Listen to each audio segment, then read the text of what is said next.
¿Recuerdas el video de Crazy Crazy Night donde mencioné los problemas fiscales que tenían Gene Simmons y Paul Stanley?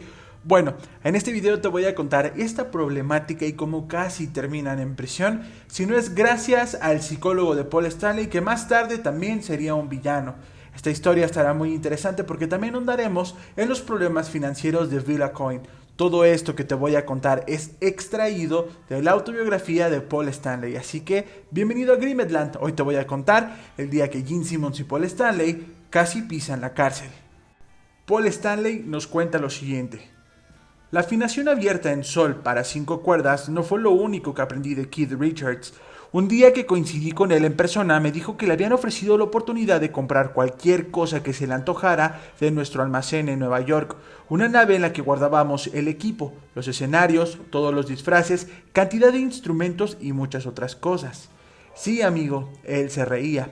Podría haber comprado todo el almacén si yo quería. Al principio simplemente no lo entendí. ¿Acaso era una muestra del legendario sentido del humor británico? ¿Se trataba de una anécdota mal recordada que le había llevado a confundirse? Pero cuanto más pensaba en ello, más me fui preocupando. A raíz del comentario de Keith, recordé que había notado algunas desapariciones. Varias veces había ido hasta el almacén con intención de sacar guitarras que quería utilizar y no había conseguido encontrarlas. En una ocasión, se trataba de una guitarra que había dejado allí apenas hace unas semanas antes. Sabía que tenía que estar allí. La solución al misterio fue deprimente.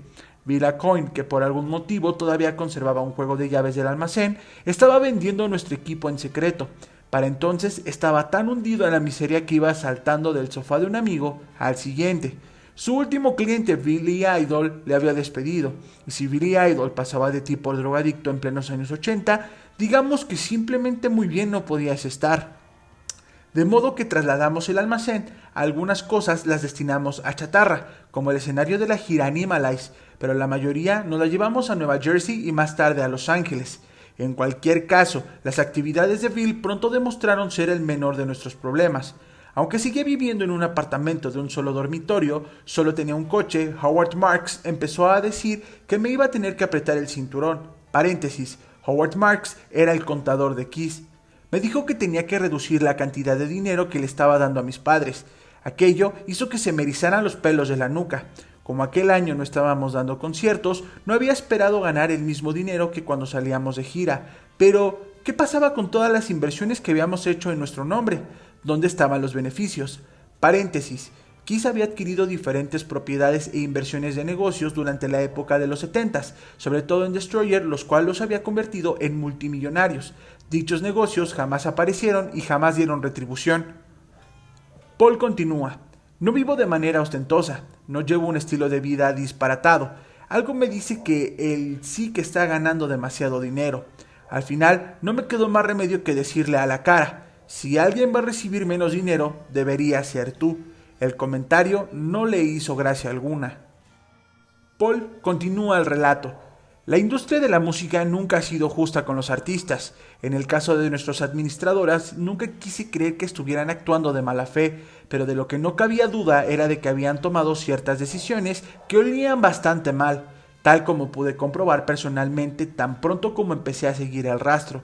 La voz de alarma le dio a la persona más inesperada, mi terapeuta, el Dr. Jesse Hilsen. Un día que se me ocurrió comentarle mis dudas y las últimas novedades sobre mi situación económica, empezó a hacerme preguntas sobre cuentas, ingresos, planes de jubilación y para mi bochorno no supe responder ninguna. Se suponía que no debía enseñarle a nadie nuestra contabilidad, algo que de por sí ya debería haberme puesto sobre aviso, pero el Dr. Hill se accedió a echarle un vistazo y lo que me preguntó tras haber examinado varios extractos de cuentas me dejó conmocionado. ¿Eres consciente de que le debes a Hacienda varios millones de dólares? Yo contesté. ¿Cómo? Sí, y además con atrasos. Ya les han enviado varios requerimientos. Paul responde. ¿Cómo es eso posible? Howard había sido como un miembro de la familia. Siempre había confiado en él. Nuestra prolongada relación suponía un ejemplo cada vez más singular de estabilidad en el seno de la banda. Ahora había descubierto numerosos ejemplos que ponían en tela de juicio su buena fe. Sin entrar en detalles sobre los aspectos legales, el caso es que se tomaron numerosas decisiones que claramente no eran las más beneficiosas ni para mí ni para el grupo. decisiones que nunca se habrían tomado si nuestros gestores financieros hubieran estado jugando su propio dinero. Se realizaron inversiones con ciertos individuos cuyo único mérito era estar asociados con ellos y nuestros abogados. Se pusieron en práctica maniobras fiscales que se habían acabado torciendo, para las cuales no se habían buscado la solución. Se tomaron decisiones temerarias. Todo parecía teñido por el mismo amiguismo que había visto a lo largo y ancho de la industria discográfica, y al que siempre me había creído inmune gracias a Howard. Ahora solo quería escupirle. Me sentí enormemente traicionado. Telefoné a Jean. Paul contesta lo siguiente. Escucha, le dije, tenemos un problema económico. Jean responde, tonterías. Paul responde, te digo que las cosas no son lo que parecen. Quedamos e intenté explicarle la situación. Jean se mofó y se mostró desdeñoso e irritable, de modo que le obligué a reunirse con el Dr. Hilsen, que le explicó lo que ponía en los extractos. Jean se mostró muy a la defensiva, casi hostil, pero los problemas eran evidentes. Al cabo de 1 o 2 días le dije a Jean que iba a dejar de trabajar con Howard. Él se empeñó en continuar. Paréntesis. Howard estuvo casi desde el principio con Kiss y les ayudó en diferentes cuestiones financieras. Esta persona terminó robándoles demasiado dinero, como te darás cuenta. Paul responde lo siguiente. Si quieres seguir con él, adelante, pero yo me largo. Haz lo que quieras. Le pasmó que estuviera dispuesto a abandonar el barco con o sin él. Su decisión no iba a afectar para nada a la mía. Cuando se dio cuenta de que la cosa iba completamente en serio, empezó a titubear. Al final acabó diciendo, me voy contigo. Me negué a aceptar las llamadas de Howard y jamás volví a hablar con él. Fue muy triste tener que terminar de aquella manera con otro miembro del equipo que nos había decepcionado. Howard fue el último vestigio de la camarilla original en caer por la borda, pero no había manera de que pudiera explicar de manera convincente lo que indicaban los números que llenaban incontables archivos y documentos. Buscamos consejo legal y eso hicimos. Hicimos lo posible por solucionar el embrollo. A partir de aquel día nunca volvimos a permitir que nadie firmara un solo cheque a nuestro nombre. Desde entonces he agotado cantidad de tinteros destapando mi rúbrica en todo tipo de pagos, ya sea la factura del teléfono o la construcción de un decorado gigantesco. Jean y yo jamás hemos vuelto a delegar sobre finanzas, sobre todo jamás nos hemos peleado por estas cuestiones.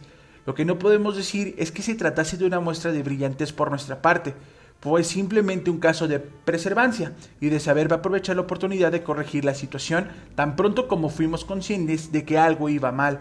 Curiosamente, a pesar de que fui yo quien nos sacó de una situación potencialmente explosiva que podría haber acabado con nosotros, Jean continuó siendo elogiado como dicho hombre de negocios. Ya sabes, el tipo que resuelve todas las finanzas. Supongo que a la gente simplemente le gusta poder hacer distinciones de la manera más simple, como por ejemplo, Jean es el empresario y Paul es el creativo, pero no fue Jean quien se dio cuenta de que el barco se iba a pique, ni fue Jean quien decidió cambiar el rumbo.